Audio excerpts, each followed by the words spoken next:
Hello everyone. आज जो first topic किया था उसमें अपने देख लिया था कि एसिड बेस और सॉल्ट्स के क्या कैरेक्टर्स होते हैं और उनकी प्रॉपर्टीज़ क्या होती है। आज हम देखेंगे कि सॉल्ट्स के बारे में देखेंगे कि कुछ केमिकल्स होते हैं जो कॉमन सॉल्ट के थ्रू फॉर्म होते हैं। कॉमन सॉल्ट का बहुत बड़ा रोल होता है। Common salt means NaCl। NaCl का जो रोल है उसके थ्रू कौन कौन से सॉल्ट्स बन सकते हैं, उस केमिकल्स को देखेंगे कि NaCl के फॉर्मेशन के थ्रू और NaCl के थ्रू कौन कौन से सॉल्ट्स बन सकते हैं। तो उसमें देखेंगे कि यहाँ पे मेंशन है कि chemical from common salt that is NaCl। Okay, तो NaCl के थ्रू क्या क्या फॉर्म होते हैं उसका, जब NaCl के थ्रू जो प्रोडक्शन होता है NaCl की, तो उसके थ्रू थ्रू क्या क्या बन सकता है, या NaCl का अपन कह सकते हैं कि क्या उसमें एक रोल रहता है जो अदर टाइप ऑफ सॉल्ट्स बनाने में। तो सोडियम हाइड्रोक्साइड जो बनता है वो NaCl के थ्रू बनता है, sodium hydroxide. Second, bleaching powder में देखेंगे कि NaCl का क्या रोल है। बेकिंग सोडा देखेंगे, वॉशिंग सोडा देखेंगे एंड प्लास्टर ऑफ पेरिस। तो ये कुछ कॉमन सॉल्ट्स हैं, उनके बारे में हम डिस्कस करेंगे कि इसमें सब में क्या रोल रहता है NaCl का। तो चलिए आगे चलते हैं, देखते हैं। First, sodium hydroxide. तो सोडियम हाइड्रोक्साइड जैसे कि आपको दिख रहा है स्क्रीन पे, सोडियम हाइड्रोक्साइड जिसका फॉर्मूला है NaOH। जब इलेक्ट्रिसिटी को पास किया जाता है एक्वस सॉल्यूशन ऑफ NaCl का ये पूरा सॉल्यूशन है, ये पूरा NaCl का सॉल्यूशन है। इस पे इलेक्ट्रिसिटी को पास किया जाता है। यहाँ पे अपन ने इलेक्ट्रोड लगा दिए। इस तरफ जो रहेगा वो एनोड रहेगा, इस तरफ जो रहेगा वो कैथोड रहेगा। कैथोड और एनोड दोनों को लगा दिया। इलेक्ट्रिसिटी पास की गई, किस में पास की गई? एक्वस सॉल्यूशन ऑफ NaCl में। जब NaCl के एक्वस सॉल्यूशन में इलेक्ट्रिसिटी पास की जाएगी तो क्या रिजल्ट निकलेगा? तो ये है आपका एक्वस सॉल्यूशन ऑफ NaCl। देखिए NaCl का aqueous solution NaCl plus water. Aqueous solution means type of in presence of water. तो जैसे इलेक्ट्रिसिटी प्रोवाइड करेंगे तो उसमें किसका, कौन सी गैस का फॉर्मेशन होगा? एक Cl गैस का फॉर्मेशन होगा, H2 गैस का फॉर्मेशन होगा। Cl गैस का जो फॉर्मेशन होगा वो एनोड की तरफ होगा और H2 का जो फॉर्मेशन होगा वो कैथोड की तरफ होगा। ओके, और इसके साथ में कैथोड की साइड में ही NaOH का भी फॉर्मेशन होगा। तो देखिए NaOH का फॉर्मेशन हो रहा है, किसके थ्रू हो रहा है? NaCl के थ्रू हो रहा है। NaCl का एक्वस सॉल्यूशन है, उसमें जब भी आप इलेक्ट्रिसिटी प्रोवाइड करोगे तो इलेक्ट्रिसिटी के थ्रू H2Cl2 और NaH का फॉर्मेशन होता है। और जो है अपन कह सकते हैं कि सोडियम हाइड्रोक्साइड जो बन रहा है वो ड्यू टू NaCl बन रहा है। तो इसके काफ़ी डिफरेंट यूजेस अपन देख सकते हैं कि Cl के क्या क्या यूज़ है। Cl2 जो बन रहा है इसके भी काफ़ी सारे यूज़ हैं। वाटर ट्रीटमेंट में क्लोरीन का काफ़ी ज़्यादा यूज़ होता है। स्विमिंग पूल में आप देखो तो जो उसमें माइक्रोब्स है, जो कंटामिनेशन है, उसको रिमूवल के लिए इसका यूज़ होता है। PVC पाइप बनाने में, डिसइंफेक्टेंट बनाने में, CFC क्लोरोफ्लोरोकार्बन बनाने में और पेस्टिसाइड्स में, इन सारे आइटम में क्लोरीन का यूज़ होता है। हाइड्रोजन का फ्यूल्स के फॉर्म में होता है, मार्गरीन के फॉर्म में होता है, अमोनिया फॉर फर्टिलाइजर। जब फर्टिलाइजर अमोनिया का फॉर्मेशन होता है तो उसमें H2 का यूज़ किया जाता है। अब जो NaOH है इसका भी काफ़ी सारा एप्लीकेशन है। वो एप्लीकेशन आप देखोगे कि डीग्रीसिंग मेटल मतलब ग्रीस लगाने का ज़रूरत नहीं रहेगा। सोप्स में वो यूज़ होगा, डिटर्जेंट बनाने में यूज़ होगा, पेपर मेकिंग में होगा, आर्टिफिशियल फाइबर बनाने में, इन सारे में जो है NaOH का काफ़ी यूज़ रहता है। तो सोडियम हाइड्रोक्साइड जो बन रहा है वो ड्यू टू NaCl बन रहा है। तो फर्स्ट जो अपन देख रहे हैं कि सोडियम हाइड्रोक्साइड जो फॉर्मेशन हो रहा है ड्यू टू NaCl। चलिए नेक्स्ट चलते हैं। इसके यूजेस जैसे कि अपन ने देख लिया कि H2 का यूज़ क्या है फ्यूल के लिए, मार्करीन के लिए। नेक्स्ट Cl2 का वाटर ट्रीटमेंट, PVC CFC के लिए। HCl क्लीनिंग स्टील मेडिसिन, उसमें यूज होता है। NaOH का डीग्रीसिंग मेटल सॉप्स, पेपर मेकिंग, और Cl2 प्लस NaOH। अब देखो ये जो है, अगर Cl2 वापस NaOH से रिएक्ट करे तो ब्लीच का फॉर्मेशन हो सकता है। ओके, जो जो मोस्टली अपन यूज़ करते हैं, घरों में भी यूज़ करते हैं, इंडस्ट्रीज़ में भी यूज़ करते हैं। फिर चलते हैं नेक्स्ट सॉल्ट पे, दैट इज ब्लीचिंग पाउडर। देखो ब्लीचिंग पाउडर, इसका केमिकल फॉर्मूला जो है, इसका जो केमिकल स्ट्रक्चर जो है CaOCl2 ब्लीचिंग पाउडर। इसके it is produced by the action of chlorine on dry slaked lime. देखिए ये स्लैक्ड लाइम है आपका CaOH ट्वाइस कैल्शियम हाइड्रोक्साइड, उसको जब क्लोरीन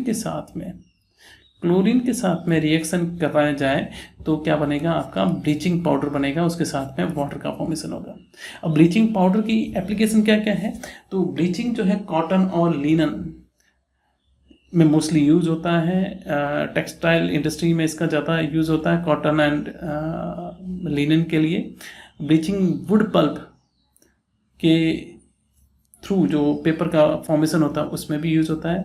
ऑक्सीडाइजिंग एजेंट है तो केमिकल इंडस्ट्रीज में यूज़ होगा। और डिसइंफेक्टेंट मीन्स ये डिसइंफेक्टिंग ड्रिंकिंग वाटर है, इसमें कुछ भी इन्फेक्शियस मटेरियल है तो उसको डिसइंफेक्टिफाई कर देगा, उसको रिमूव कर देगा, उसको हटा देगा with the help of bleaching powder. तो काफ़ी सारी इसकी भी एप्लीकेशंस हैं और कैसे फॉर्म होता है वो अपन ने देख लिया। और इसका फॉर्मूला जो केमिकल फॉर्मूला है वो CaOCl2 है। नेक्स्ट सॉल्ट जो है that is baking soda. Okay, baking soda जो घर पे यूज़ करते हैं, सोडियम बाइकार्बोनेट बोल सकते हैं, या सोडियम हाइड्रोजन कार्बोनेट भी बोल सकते हैं। इसका जो केमिकल फॉर्मूला है वो NaHCO3 है, NaHCO3। अभी इसका फॉर्मेशन कैसे हुआ वो देख लेते हैं।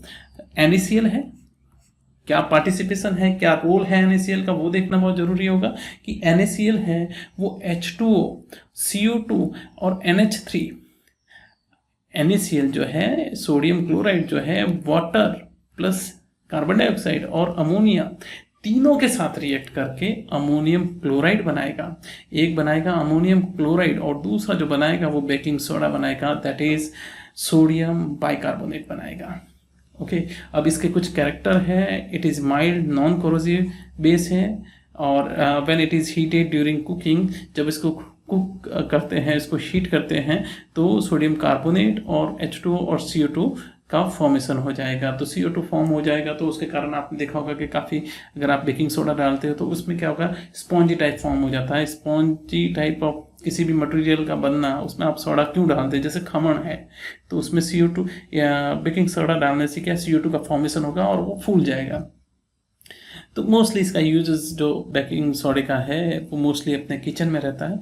तो for making baking powder, mixture of baking soda and tartaric acid, अगर बेकिंग पाउडर बनाना है तो ये मिक्सचर होता है बेकिंग सोडा और टार्ट्रिक एसिड का। When baking powder is heated और mixed with CO2 is produced which causes bread cake to rise making then soft and spongy. जो केक और जो अपन देखते हैं ब्रेड, और तो इसका स्पॉन्जी होने का, जैसे खमण आप देख लो, इडली देख लो, तो उनमें सोडे का कुछ पार्ट डाला जाता है जिसके कारण CO2 का फॉर्मेशन हो जाएगा और वो पफी टाइप बन जाएगा।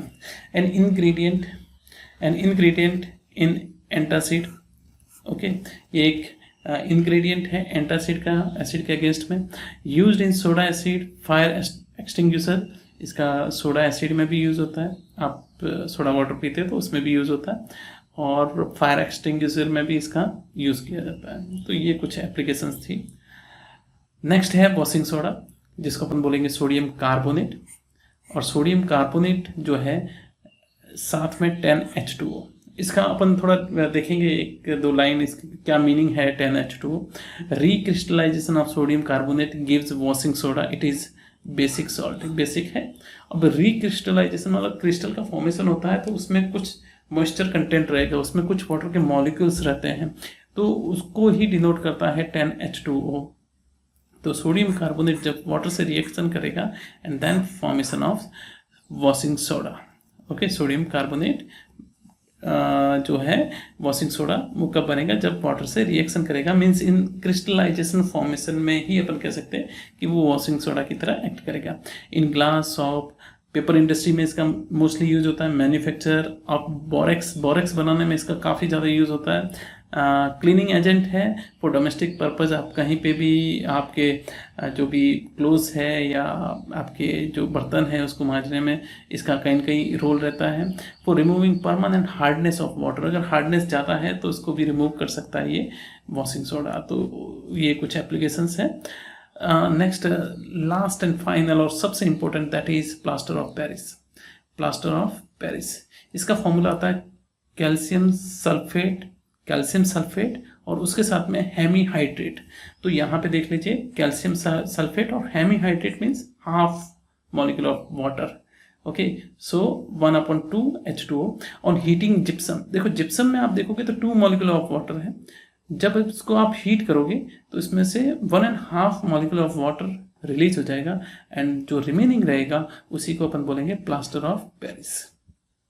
तो इसको कितने पे आपको हीट करना पड़ेगा? 273 केल्विन पे it loses water molecule and become plaster of Paris. तो प्लास्टर ऑफ पेरिस होने के लिए इसको क्या होना पड़ेगा? Calcium sulphate plus half molecule of water, जिसको बोलेंगे calcium sulphate hemihydrate. It is white powder and mixing with water it change to gypsum. अगर आप उसमें वापस 1.5 मॉलिक्यूल वाटर के ऐड कर लोगे तो again convert into gypsum, means reversible condition है ये। जिप्सम से प्लास्टर ऑफ पेरिस में कन्वर्ट हो सकता है, प्लास्टर ऑफ पेरिस से वापस वो जिप्सम में कन्वर्ट हो सकता है। तो मोस्टली इसका कहाँ यूज़ है? Doctor use POP plaster of Paris for supporting fractured, अगर फ्रैक्चर्ड होता है तो उसको बोन को कवर करने के लिए ये यूज़ करते हैं मोस्टली।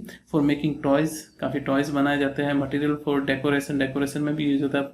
फॉर मेकिंग सरफेस, अगर for making surface is smooth, काफ़ी स्मूथ सरफेस करनी है, काफ़ी आपने देखा होगा घरों में भी इसका प्लास्टर ऑफ पेरिस का काफ़ी यूज़ होता है। अभी आपने कहा कि क्या है वाटर मॉलिक्यूल, यहाँ पे अपन ने देखा था calcium hemihydrate, calcium sulphate hemihydrate. तो इसका क्या मीनिंग है? उसका 2 लाइन दे रखा है कि water crystallisation, it is fixed number of water molecule present in one formula unit of salt. तो काफ़ी सारे सॉल्ट्स में इसमें दे रखा है, जैसे कॉपर सल्फेट में 5 मॉलिक्यूल ऑफ वाटर है। तो 5 मॉलिक्यूल ऑफ वाटर के प्रेजेंस में जो रहेगा दैट इज उसकी अपन कह सकते हैं क्रिस्टलाइजेशन स्टेज के लिए ये रिस्पॉन्सिबल है। सोडियम कार्बोनेट के साथ में 10 वाटर मॉलिक्यूल है और कैल्शियम सल्फेट के साथ में 2 मॉलिक्यूल ऑफ वाटर है। तो ये था कुछ सॉल्ट जो फॉर्म हो रहा है with the help of sodium chloride के थ्रू। तो इनकी एप्लीकेशन अपन ने देखी कैसे फॉर्म होते हैं, उनका केमिकल फॉर्मूला क्या होता है। तो उम्मीद करता हूँ आपको अच्छा लगा होगा video. Thank you, have a nice day, bye bye.